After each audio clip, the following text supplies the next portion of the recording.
Ya, bisa dimulai nggak? Ya, langsung dimulai aja, Kak. Oke, ya, siap. Terima kasih. Assalamualaikum warahmatullahi wabarakatuh. Selamat siang, adik-adik sekalian. Di sini kakak akan melanjutkan yang kemarin. Yang kemarin kan pertemuannya 10 soal, 1 sampai 10 soal ya. Nah, sekarang kakak akan melanjutkan pembahasan soal yang kemarin ya. Oke.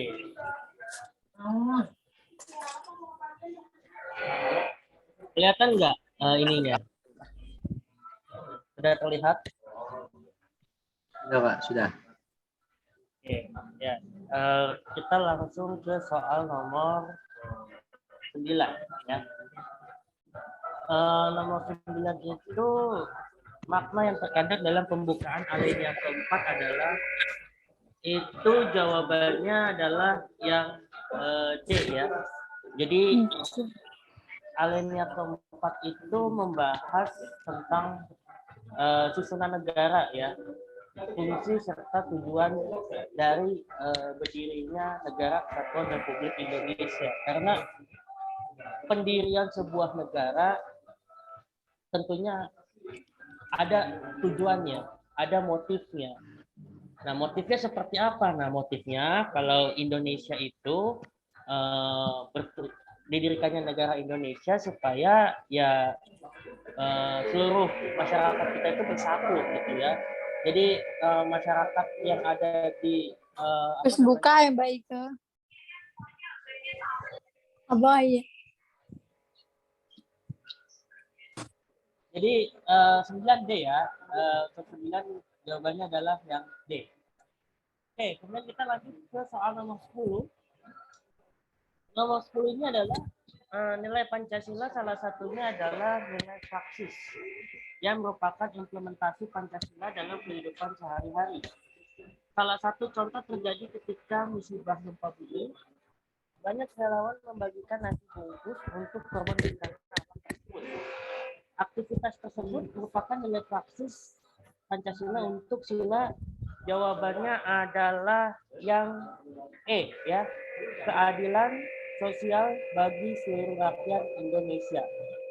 Nah,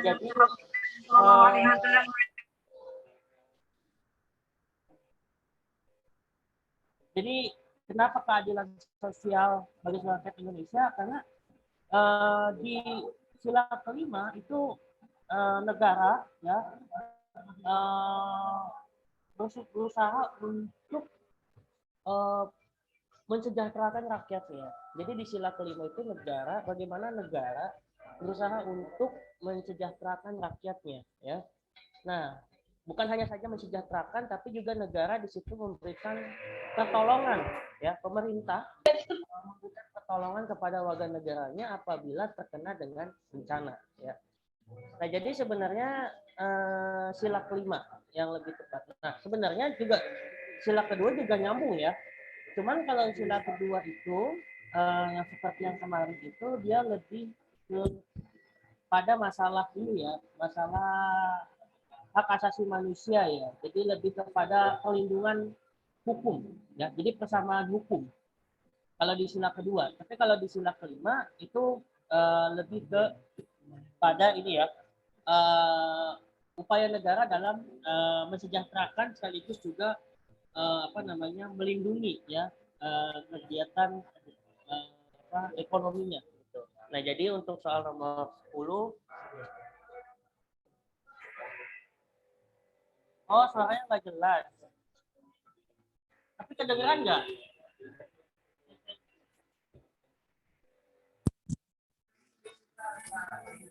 Kedengeran Kak, tapi kayak agak patah-patah gitu. Iya Kak, suaranya agak jelas. Tapi udah meninggal belum? Belum, Kak, masih kayak ada suara berisik dari luar gitu, Kak. Oh, dari luar ini ya? Iya, ini soalnya kan di luar sih. Iya Kak, suaranya tidak jelas.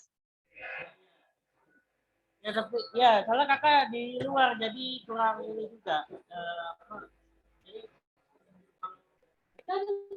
Ada suara-suara aneh ya. Tapi masih bisa kedengar ya.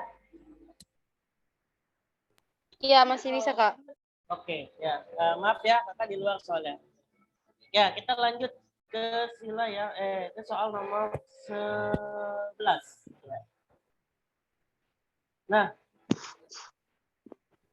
di soal nomor 11 ini adalah itu tentang ini ya. Pasal Undang-Undang Dasar 1945 pasal 30 ya. Dik, minyak dik. Nah, kekuatan pendukung dalam upaya usaha pertahanan dan keamanan negara diatur menurut pasal 30 Undang-Undang Dasar 1945. Penerapan yang sesuai dengan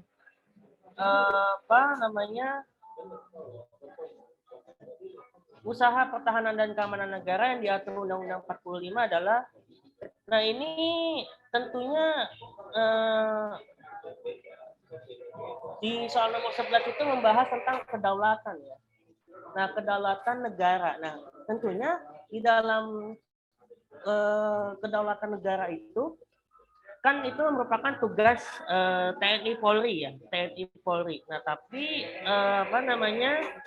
kedaulatan negara itu macam-macamnya itu pertama kedaulatan batas wilayah suatu negara. Jadi yang dimaksud dengan kedaulatan negara itu adalah kedaulatan batas wilayah negara.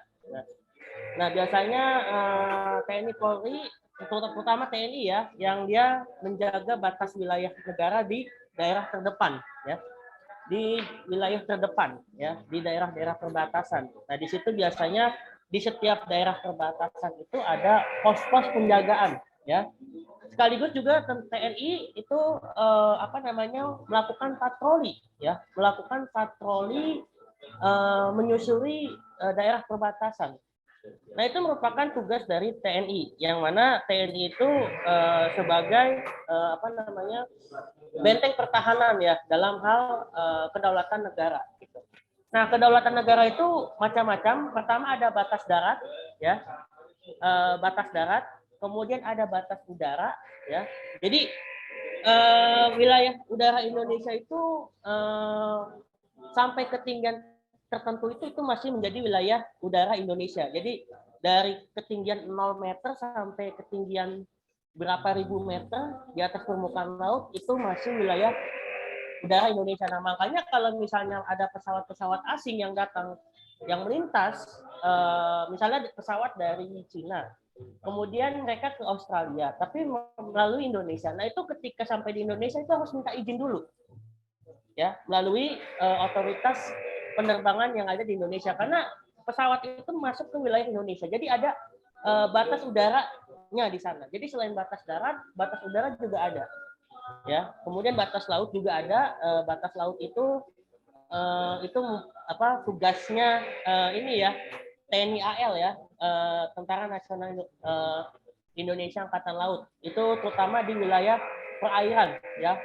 Nah beberapa waktu lalu kita kemarin rame dihebohkan dengan misalnya klaim Cina ya, dihebohkan dengan klaim Cina di wilayah Natuna ya.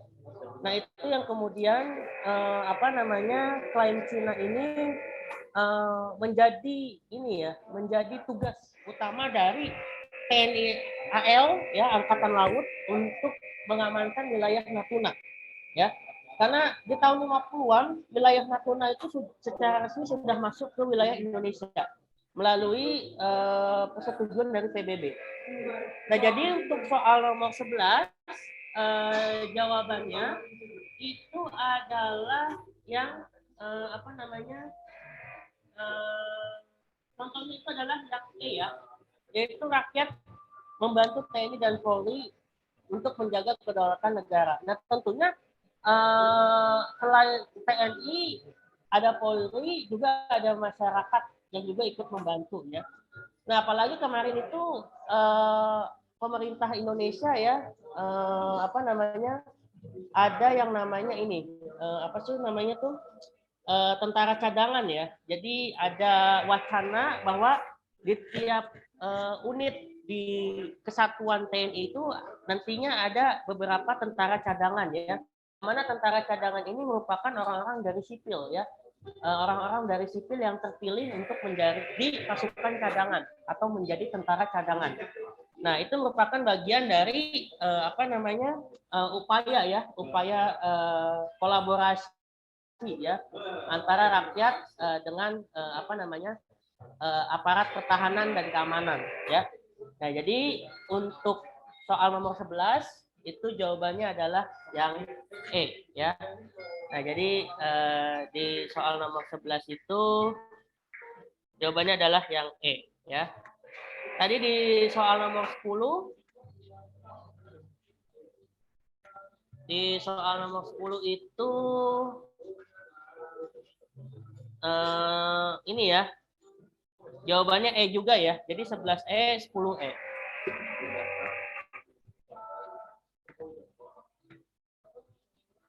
Ya, jadi untuk 11 jawabannya adalah yang E. Kemudian kita lanjut ke soal nomor 12 ya.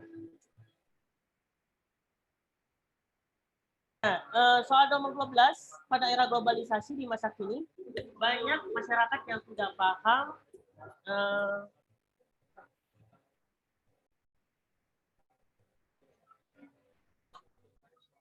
banyak masyarakat yang tidak paham tentang ketatanegaraan Indonesia yang mengakibatkan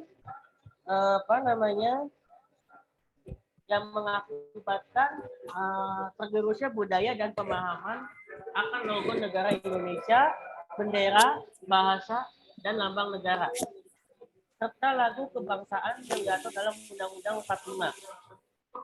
Pada ini kalau tidak salah itu bab ke-16 ya. Jadi bab ke-16 Undang-Undang 45 itu membahas tentang kebudayaan ya, pelindungan negara tentang pelindungan negara dalam hal kebudayaan. Tentunya Indonesia ya sebagai negara yang multikultur ya, sebagai negara yang banyak memiliki budayanya itu menjadi modal persatuan ya. Persatuan dalam rangka menghadapi budaya bangsa lain ya. Karena tidak dimungkiri bahwa fenomena-fenomena seperti misalnya wibu ya. Nah, kalau yang cowok-cowok nih mungkin ada yang suka wibu atau misalnya BTS Korea. Nah, itu tidak dapat terelakkan ya, dan memang itu ada nyata ya di sekitar kita. Nah, itu yang kemudian menyebabkan nilai-nilai budaya Indonesia itu semakin tergerus ya dengan ada fenomena-fenomena seperti itu. Nah, atau misalnya contohnya anak Jaksel nih ya, fenomena anak Jaksel nih yang kalau ngomong itu dimix dengan bahasa Inggris itu juga sebenarnya kalau tidak di filter dengan baik itu akan menjadi suatu kebiasaan. Sebenarnya sih nggak masalah ya, kalau misalnya di antara kalian ada yang suka wibu atau misalnya K-popers atau misalnya anak Jaksel dan sebagainya itu nggak masalah. Tapi asalkan jangan sampai kita itu menjadi toksik ya, toksik terhadap kebudayaan. Jadi kita itu ketika kita itu ingin melihat atau mengikuti tren budaya di suatu negara, itu kita boleh kita mengikutinya, cuman jangan terlalu toksik gitu ya, jangan terlalu toksik kebudayaan. Kita tetap menunjukkan jati diri kita sebagai bangsa Indonesia, yang mana bangsa Indonesia itu adalah secara budaya itu kuat. Kita itu budaya Indonesia itu banyak. Nangis kau. Budaya Indonesia tuh kuat ya, maksudnya budaya Indonesia itu beragam gitu ya, unik gitu, bahasanya banyak, sukunya banyak dan lain sebagainya ya. Nah, itu jadi untuk soal nomor 12 itu jawabannya di bab 16 ya. Kalau tidak salah ya, kakak salah agak lupa nih yang nomor 12 nih. Di bab 12 ya. Untuk soal nomor 12. Kemudian ke soal nomor 13 ya. soal nomor 13 ini adalah tentang lembaga KPAI. Nah, jadi gini, kakak sedikit menjelaskan cerita sejarahnya. Jadi dulu ketika di era awal reformasi, banyak lembaga-lembaga independen yang berdiri ya. Jadi ketika di awal era reformasi itu banyak lembaga-lembaga independen yang berdiri gitu. Nah, di antara lembaga-lembaga tersebut misalnya ada KPK ya, Komisi Pemberantasan Korupsi. Nah, itu didirikan pada saat era awal reformasi. Kemudian ada KPAI ya, itu juga didirikannya awal reformasi. Kemudian departemen-departemen lain yang tentunya lembaga-lembaga tersebut ya, meskipun dia itu independen ya, tapi tetap berkolaborasi dengan pemerintah ya, dan sebagainya. Nah, termasuk juga Komnas HAM ya. Komnas HAM juga dulu dibentuknya pada saat awal reformasi. Jadi banyak lembaga independen yang didirikan, tapi tetap mereka berkolaborasi dengan pemerintah. Nah, KPAI juga ini juga pelindungan anak ya, juga merupakan lembaga yang didirikan pada awal reformasi dan pelindungan anak ini tentunya diatur ya di dalam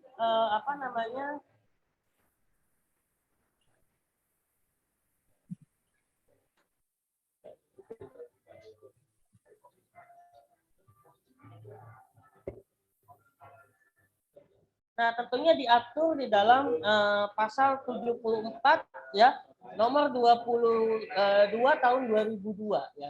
Nah, itu adalah pasal di mana anak itu dilindungi oleh negara ya. Jadi negara berusaha untuk melindungi anak ya, terutama anak di bawah umur, karena anak di bawah umur itu usia mereka itu sangat rentan dengan kekerasan ya, sangat rentan dengan tindak kekerasan ya, baik kekerasan seksual atau kekerasan fisik dan sebagainya ya. Itu jadi negara harus melindungi anak ya, dengan adanya KPAI sebagaimana diatur dalam pasal 74 Undang-Undang Nomor 2 tahun 2002. Nah, jadi untuk 13 jawabannya adalah yang C. Oke, kemudian nomor 14.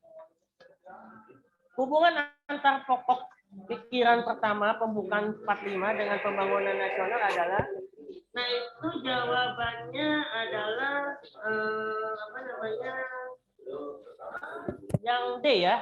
Jadi suatu negara apabila dia maju, apabila dia dikatakan maju itu banyak beberapa aspek ya. Pertama aspek keadilan ya. Jadi dalam hal pembangunan negara itu harus mengutamakan keadilan ya. Bukan hanya saja mementingkan kepentingan para kapitalis atau pemilik modal, tapi juga mementingkan rakyat bersama ya. Pembangunan itu harus diasaskan pada kepentingan bersama ya, bukan hanya kepentingan para pemilik modal tapi juga kepentingan rakyat. Nah, contoh yang paling sederhana adalah pembangunan infrastruktur ya. Nah, pembangunan infrastruktur kalau menurut kakak itu mementingkan semua pihak ya. Pertama dari sisi kapitalis ya, atau para pengusaha.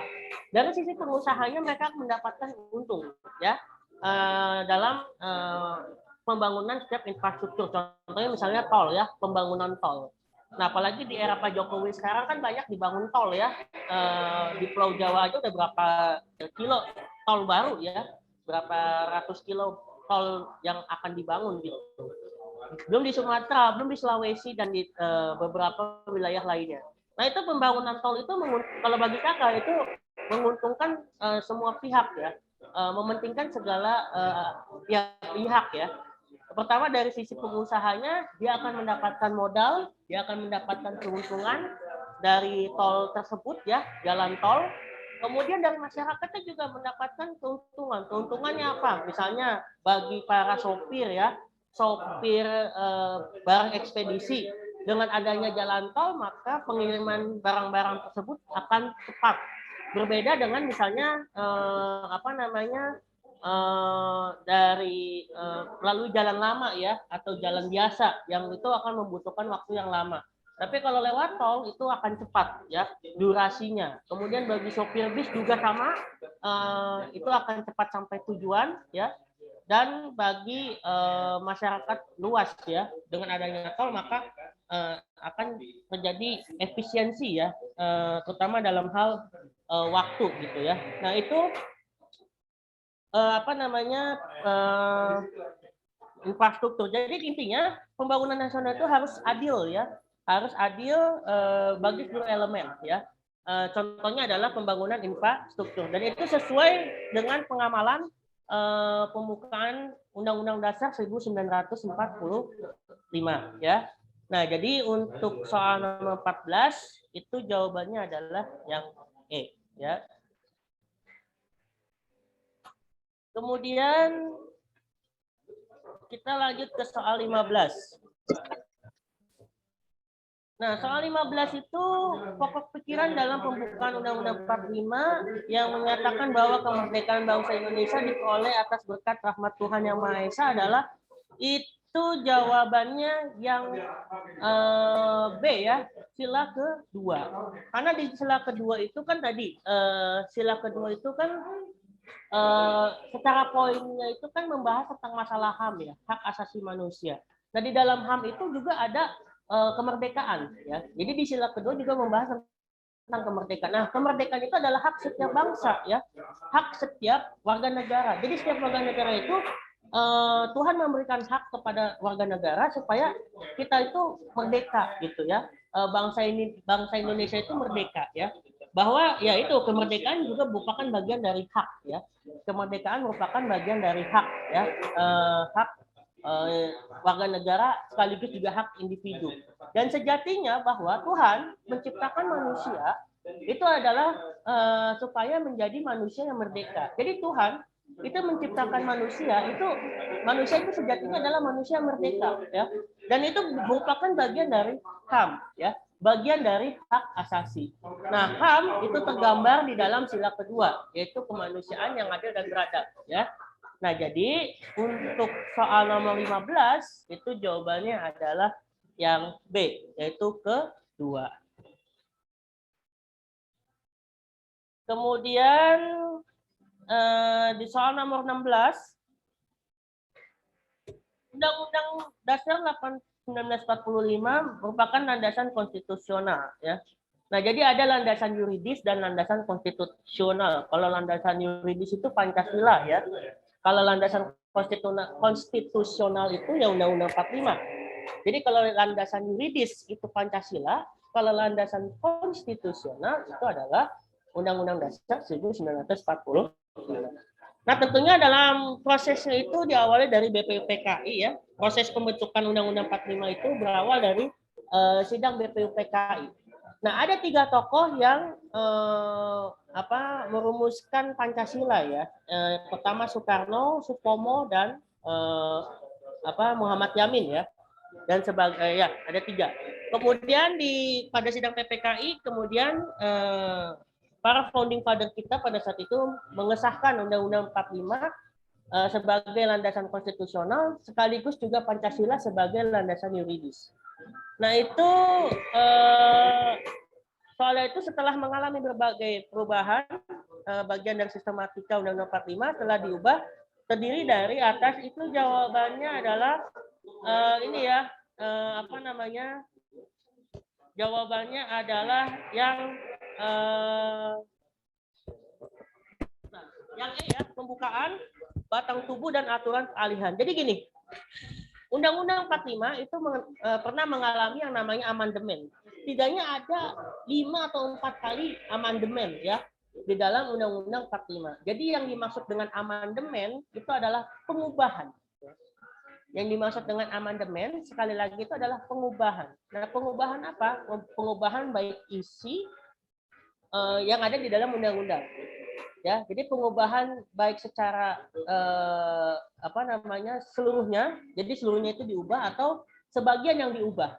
Itu adalah amandemen. Jadi sekali lagi yang dimaksud dengan amandemen itu adalah pengubahan, ya.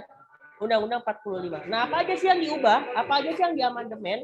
Itu yang pertama pembukaan, itu juga pernah mengalami amandemen, kemudian batang tubuh juga pernah, kemudian aturan peralihan juga di di ini ya, di sedikit diubah ya di dalam pengamandemenan. Jadi untuk soal nomor 16 itu jawabannya adalah yang E. Kemudian di soal nomor 17. Nah, ini adalah ketika manusia diciptakan sudah pasti memiliki kebebasan dan hak untuk hidup. Berikut ini adalah yang merupakan bunyi pasal 28 Undang-Undang Dasar 1945 Amandemen 4. Itu jawabannya adalah yang ini ya, amandemen 4. Itu berarti yang A ya, kemerdekaan berserikat, berkumpul, mengeluarkan pikiran dengan lisan dan tulisan dan sebagainya ditetapkan dalam undang-undang. Jadi di dalam soal nomor 17 pasal 28 Undang-Undang 45 amandemen keempat itu tentunya sedikit diubah ya. Jadi yang diubahnya itu adalah ini kemerdekaan berserikat. Jadi negara itu mengizinkan kita untuk berorganisasi. Ya. Jadi organisasi itu diatur di dalam undang-undang sebenarnya. Jadi ketika kita membuat sebuah organisasi, tentunya organisasi yang kita buat itu harus sesuai dengan Pancasila. Harus sesuai dengan Pancasila dan Undang-Undang 45.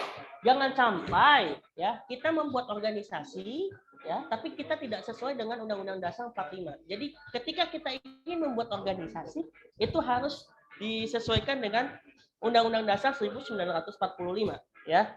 Nah, itu adalah yang terkait dengan masalah organisasi ya. Intinya itu. Jadi ketika contohnya itu ya tadi ya, membuat organisasi itu harus sesuai dengan nilai-nilai Pancasila dan Undang-Undang 45. Jangan sampai kita bertentangan. Karena PKI dulu ya, Partai Komunis Indonesia itu dia adalah organisasi yang bertentangan ya. Pancasila dan Undang-Undang 45, sehingga mereka ya pantas dibubarkan oleh pemerintah ya, karena dia tidak sesuai. Jadi jangan sampai kita bikin organisasi tapi kita tidak bertentangan dengan organisasi nilai-nilai Pancasila dan Undang-Undang 45. Nah kemarin itu heboh tuh yang masalah Khalifatul Muslimin Indonesia tuh yang kemarin heboh, yaitu yang organisasi-organisasi yang itu yang gara-gara dia bikin kayak semacam konvoy ya, pawai di di Bogor di Jakarta gitu ya yang kemarin itu. Nah itu juga harus dicurigai ya, jangan sampai organisasi itu mengancam kedaulatan dan keutuhan negara kesatuan Republik Indonesia ya. Nah jadi yang diamandemen itu ya untuk soal nomor 17. Jadi soal 17 itu jawabannya adalah yang A ya. Kemudian soal nomor 18. Nah, soal nomor 18 ini adalah hak milik secara komunal diakui di Indonesia seperti tersirat dalam pasal itu, jawabannya adalah hak milik ya. Hak milik itu kalau nggak salah pasal 30 ya. Pasal 30 ya. Jadi 18B kan kita tahu juga. Kalau nggak salah sih pasal 30 ya. Undang-Undang 45. Kemudian di soal nomor 19, nah TNI Tentara Indonesia berperan membangun dan melaksanakan fungsi ketertiban dunia dengan membantu negara-negara yang menjadi korban perang demi nilai-nilai kemanusiaan. Hal ini dilakukan lantaran Indonesia memiliki ciri khas dalam amanat yang terkandung dalam pembukaan 45, yaitu melaksanakan ketertiban, perdamaian abadi, dan keadilan sosial. Yang dilakukan Indonesia merupakan cerminan dari pengamalan Pancasila pada sila. Itu jawabannya adalah yang ini ya, yang B ya, kemanusiaan yang adil dan beradab. Jadi Tentara Indonesia itu tiap tahunnya itu mereka jadi prajurit terbaik yang ada di TNI maupun Polri itu mereka dipilih untuk bergabung ke dalam pasukan Garuda. Nah, apa itu pasukan Garuda? Pasukan Garuda itu adalah pasukan PBB ya, pasukan PBB yang dibentuk untuk mengamankan perdamaian dunia. Jadi pasukan Garuda itu yang dipilihnya itu hanyalah prajurit-prajurit TNI Polri yang baik ya, yang dianggap bagus secara kualitas, sehingga dia dipilih untuk menjadi pasukan pengamanan Garuda. Nah, ada beberapa operasi pengamanan internasional yang dilakukan oleh Indonesia, terutama contohnya itu di Lebanon Selatan ya. Nah, di Lebanon Selatan itu terdapat pasukan Garuda ya, yang tujuannya itu adalah untuk mengamankan dari konflik Lebanon dengan Israel. Karena Lebanon Selatan itu adalah wilayah yang sangat rentan terhadap agresi militer Israel, sehingga perlu adanya pasukan internasional agar Israel itu jangan segera mencegah adanya tentara Israel untuk menyerang Lebanon Selatan. Kemudian tentara pasukan Garuda pernah ditempatkan di Somalia, ya, di Afrika Tengah dan negara-negara konflik lainnya, terutama di Afrika. Ya. Nah, itu adalah tugas dari pasukan Garuda ya, pengamanan Garuda, yang mana di dalam pasukan Garuda itu terdapat kader-kader TNI Polri yang baik. Nah, biasanya kalau dari Polri itu dari Brimob ya. Jadi pasukan Garuda itu ada sebagian dari Brimob ya, yang dipilih untuk menjadi pasukan Garuda. Nah, jadi untuk soal nomor 19 itu jawabannya adalah yang B ya. Kemudian soal nomor 20, Alex merupakan mahasiswa perguruan tinggi prestasi dan berdedikasi tinggi terhadap kemampuannya dalam mencari pengalaman dan belajar sehingga ke berbagai daerah. Pada akhirnya, ia bisa mengikuti kegiatan pertukaran mahasiswa antara Indonesia dan Thailand. Maaf. Ya, bekerja sama dengan masyarakat Thailand, begitupun juga yang Thailand bekerja sama dengan warga setempat. Pada akhir kegiatan, mereka melakukan kegiatan presentasi dan menyampaikan pencapaian yang sudah didapat pada saat bertugas di sana. Dari cerita di atas, yang dilakukan Alex merupakan pengamalan butir Pancasila, itu jawabannya adalah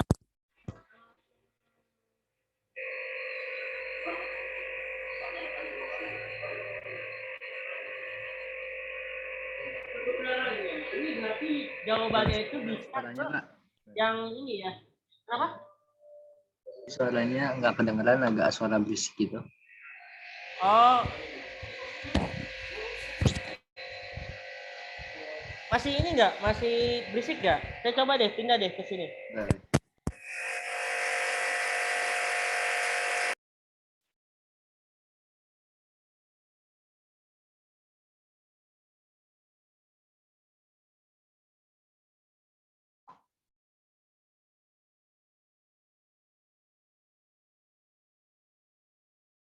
Soal 20, soal nomor 20 itu ya, jawabannya adalah yang ini berarti kalau praktiknya dengan mahasiswa, berarti itu jawabannya adalah yang C ya, Persatuan Indonesia. Nah, itu mungkin ada yang ingin tanyain sampai sini?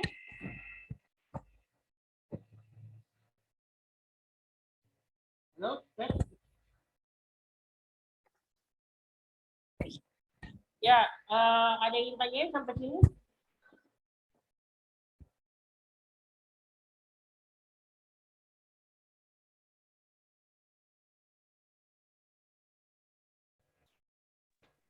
Saya mau nanya dong.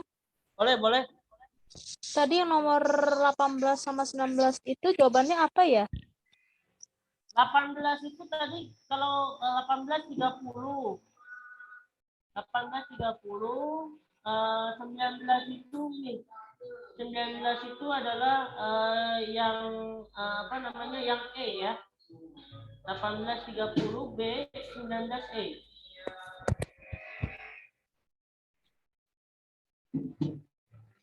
Ada lagi? Ini suaranya nggak kondusif ya, soalnya berisik banget.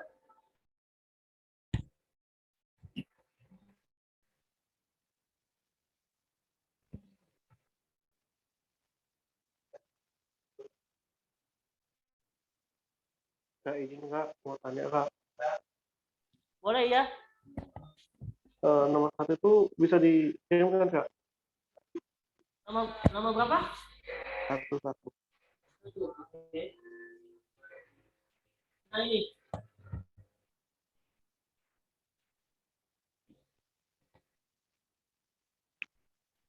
Nomor 1 jawabannya aja.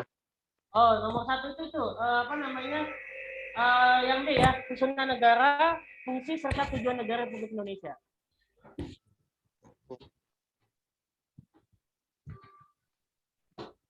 Jadi soal yang ketinggalan kayak mana, Kak? Yang ketinggalan apanya tuh, Mam? Iya, soal yang ketinggalan. Oh, ketinggalan. Soal yang ketinggalan. Tadi sih nggak ada yang ketinggalan, ini aja sih. Yang 1 sampai iya. yang 1 sampai 20 udah dijelasin semua. Cuma tadi ada suara berisik jadi nggak ini ya nggak fokus ya. Soalnya kakak di luar. Oke, Kak, makasih, Kak. Oke, sama-sama. Kak mau nanya lagi dong, Kak. Boleh. Itu bedanya pasal 30 ayat 1 sama 27 ayat 3 itu apa ya, Kak? Oh iya. Sebentar, coba. Coba kakak itu dulu. Pasal berapa tadi? 30 ayat 1 ya? 30 ayat 1 sama 27 ayat 3. Oke, sebentar ya.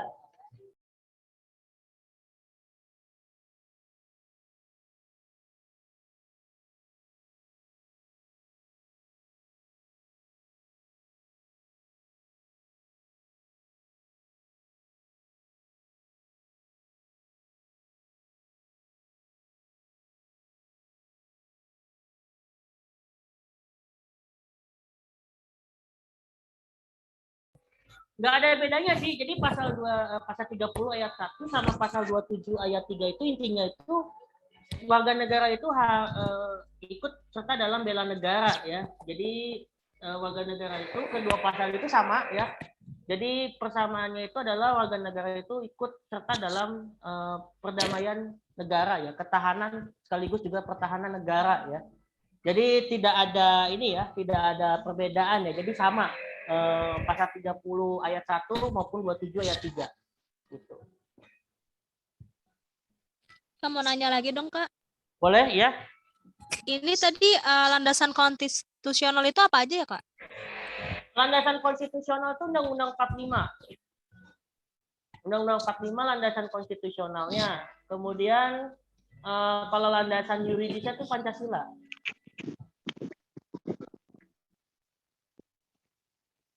Kak, izin tanya, Kak. Boleh. Nomor 3 itu jawabannya apa, Kak? Nomor 3. Nomor 3 itu nah itu jawabannya E ya. Rakyat membantu TNI dan Polri untuk menjaga kedaulatan negara.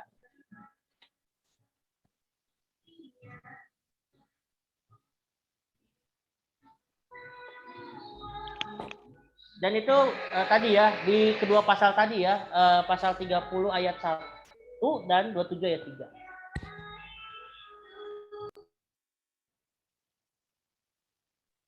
Kak, izin tanya, Kak. Boleh, silakan. Kenapa nggak kemanusiaan dan beradab ya, Kak? Apanya tuh? Yang mana? Nomor 2, Kak. Oh, nomor 2.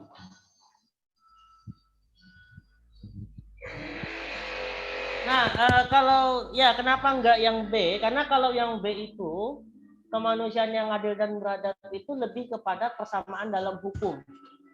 Jadi maksudnya kesetaraan dalam hukum ya, perlindungan dalam hukum. Maksudnya tuh misalnya kayak contohnya misalnya ada sebuah kasus korupsi yang menimpa pejabat. Sedangkan di sisi lain ada kasus maling sendal di masjid. Nah, kalau yang kemanusiaan yang adil dan beradab, kalau dalam perspektif hukum itu harusnya yang korupsi inilah yang dia mendapatkan hukuman yang setimpal. Jadi kalau misalnya korupsinya 5 miliar, taruhlah, ya udah hukumannya seumur hidup. Tapi kalau misalnya kasusnya itu maling sendal, ya harusnya jangan 5 tahun.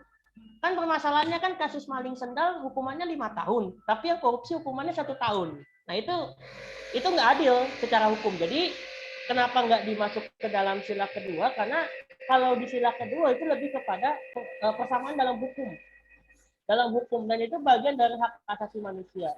Nah, sebenarnya sih berkaitan juga contoh soal nomor 2 yang soal nomor 2 ini antara sila kelima sama kedua itu saling berkaitan juga, cuman bedanya kalau di sila kelima itu lebih ke ekonomi motifnya. Jadi kesejahteraan dalam hal ekonomi. Nah, bantuan bantuan ya berupa ya bantuan sosial yang diberikan oleh pemerintah, misalnya kayak berarti kan itu kan kalau bantuan itu kan dia lebih ke materi kan bantuannya kan. Misalnya ada korban gunung meletus, kemudian pemerintah besoknya itu memberikan bantuan berupa misalnya pakaian, kemudian Indomie 1 bungkus dan sebagainya, itu kan dalam hal materi.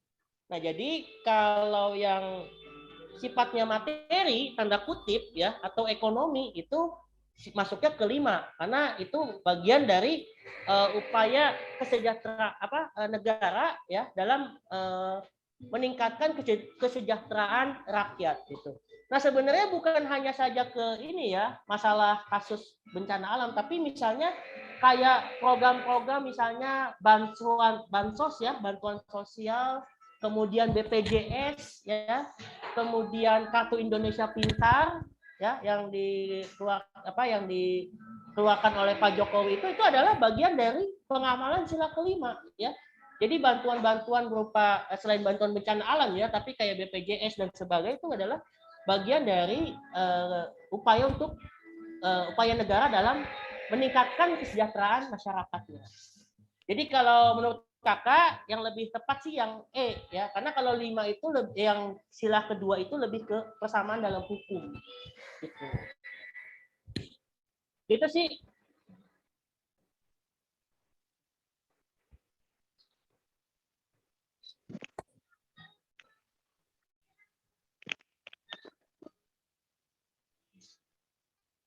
Ada lagi?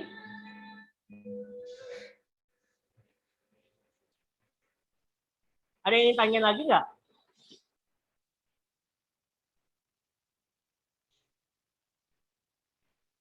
Tidak ada.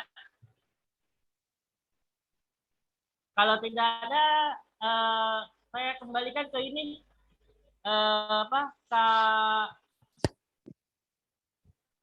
Oke, Kak. Kak ya. Ya, terima kasih Kak Samudra yang mengajak pada siang hari ini. Mohon maaf ya tadi agak telat, harusnya jadwalnya itu jam 12.45 atau sekitar jam 1 yang paling telat ya.